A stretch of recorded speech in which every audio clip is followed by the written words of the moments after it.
A year ago, I was drowning in anxiety, running on caffeine and dry shampoo, wondering if this hamster wheel of existence was really all there was.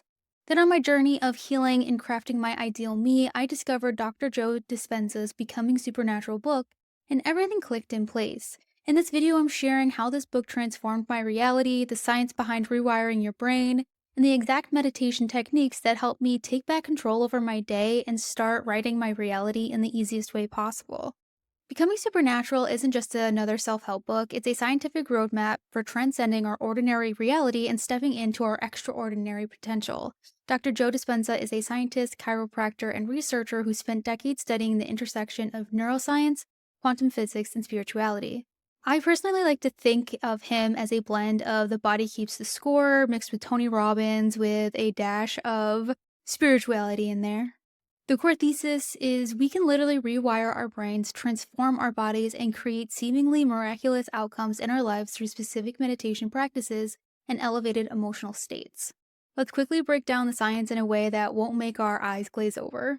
Our brains are constantly forming neural connections based on our thoughts and experiences. The more we think certain thoughts or feel certain emotions, the stronger these neural pathways become. Here's where it gets exciting. Dr. Joe teaches that we can consciously create new pathways. We can literally think ourselves into our new brain. He also introduces the concept of heart brain coherence when our hearts and brains are in sync electromagnetically. This isn't just metaphorical, it's measurable with scientific instruments. When we achieve this coherence, our ability to influence our reality skyrockets. But here's the key that most manifestation teachers miss. It's not enough to just visualize what you want, you need to feel the emotions of already having it. This emotional state is what broadcasts your signal to the quantum field. So let's get into some of the life-changing takeaways that I got from reading this book that completely shifted my perception. The first one was we are actually addicted to our emotions, especially negative ones. Our bodies become chemically dependent on stress hormones, for example, because of how powerful they feel. And once it becomes common in your behavior, your body needs it to a degree to feel normal because it's just always experienced some kind of base level of stress. So that way, when you are going without stress, your body is like panicking because it's built up its entire processes and like how it moves in the world through the stress hormones that it gets from you. When it's not there, it freaks out because it's missing something that it's normally so used to. The second one is living in survival mode and how it keeps us trapped in the same patterns. When we're constantly in fight or flight, we're using the past to predict a limited future. Because you can't really create a new future by doing the same things you've been doing and thinking and feeling. Being in survival mode doesn't allow you to relax and see all the possibilities around you because you're too worried or too stressed out. And your view of what your potential future could be is going through the scope of what you've been through, of what you think that you deserve, or what you think that you're actually capable of accomplishing. When you're going through this focus, you are literally canceling out 99.9% of other lives you could be living and different personalities you could be incorporating. The third one is that your personality creates your personal reality. If you want to create a new reality, you need to become someone new at an energetic level. You have to break the habit of being you to allow you to make a new you to take over. Which I am currently reading his other book, Breaking the Habit of Being You, to see how it differs, and I'm debating on making a comparison video of these two books back to back, plus his other book, You Are the Placebo. My man has written way too many books, but I'm excited to listen and read them all. So if you would like a comparison video of his books, please let me know in the comments below. But for this book, his step-by-step process is step one is to learn the science. Understanding the why helps your analytical mind get on board instead of sabotaging your efforts. The why in this case is why you need to take control of who you are and how it shapes your life. Step two is to begin breaking the habit of being yourself. This means becoming aware of your unconscious thoughts, behaviors, and emotional reactions.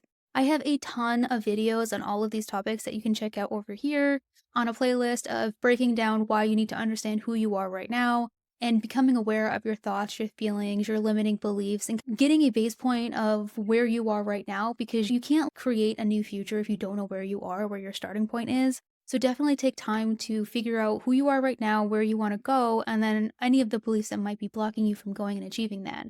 Which leads into step three of create a new future from the unknown, not the known. This requires surrendering your attachment to specific outcomes. Forget everything you know about life to embrace what possibilities you can create now.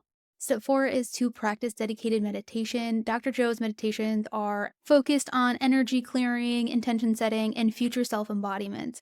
This is the step that allowed me to really see and feel what my ideal life would feel like and what it would look like.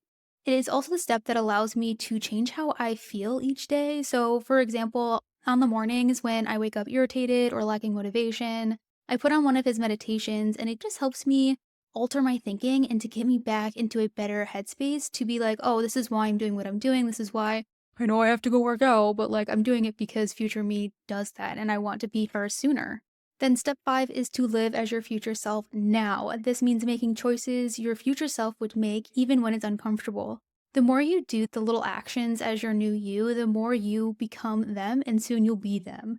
If your ideal you confidently shows up in social situations, then a way to act as your future you is to either go to social events and act as your ideal, or you could read up on how to expand your social skills. This is what I did, and I will leave my favorite books linked down below because for me, when I learned these skills and read about the different ways that you're presenting yourself, just gave me a lot more confidence and able to show up as my true authentic self rather than just jittery and all social anxiety filled and all that good stuff. So I quickly wanted to go over the meditations that I have tried that are from his book, which all of these meditations I have found on YouTube, and I will link the playlist of all of the meditations down below for you guys.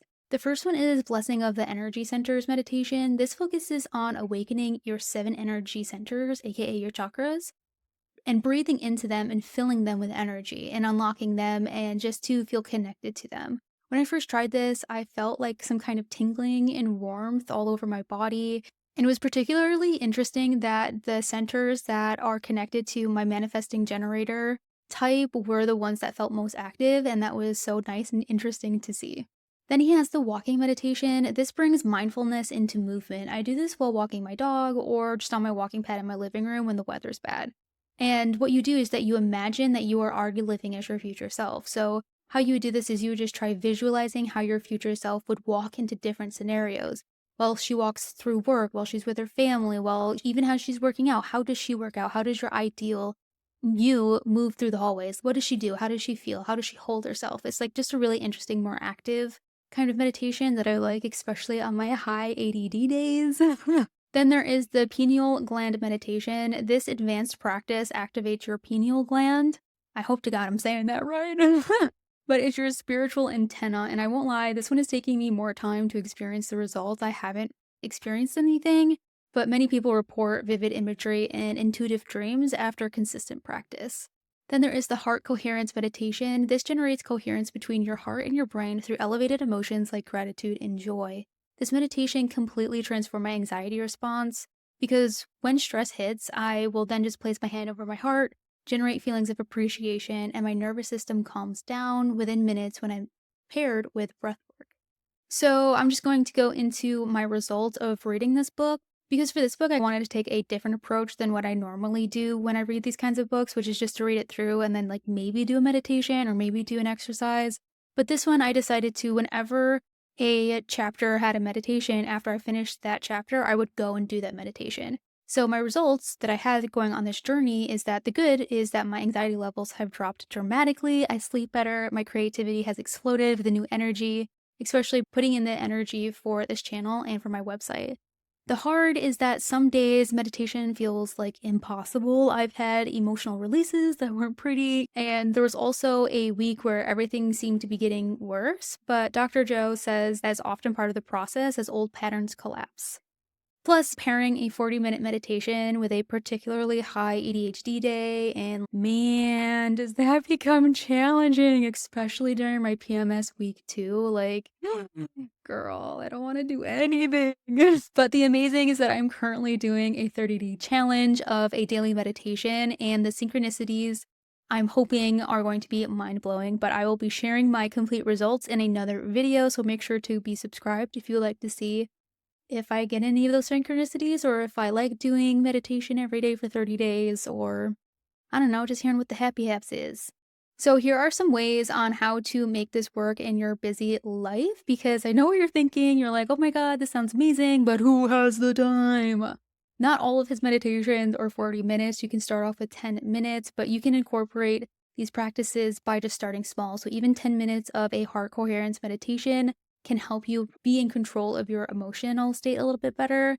And then you can also use like transition times, like do a walking meditation while, walking on your commute or walking your dog, getting groceries, that kind of stuff. Then you can also create environmental triggers like keeping a meditation cushion visible so it's the first thing you see, or your headphones by a chair that you use to meditate in. Another way is to find your optimal time. So, are you an early bird baddie or are you more late night Nancy? Test both for meditation and see which one just calls to you more.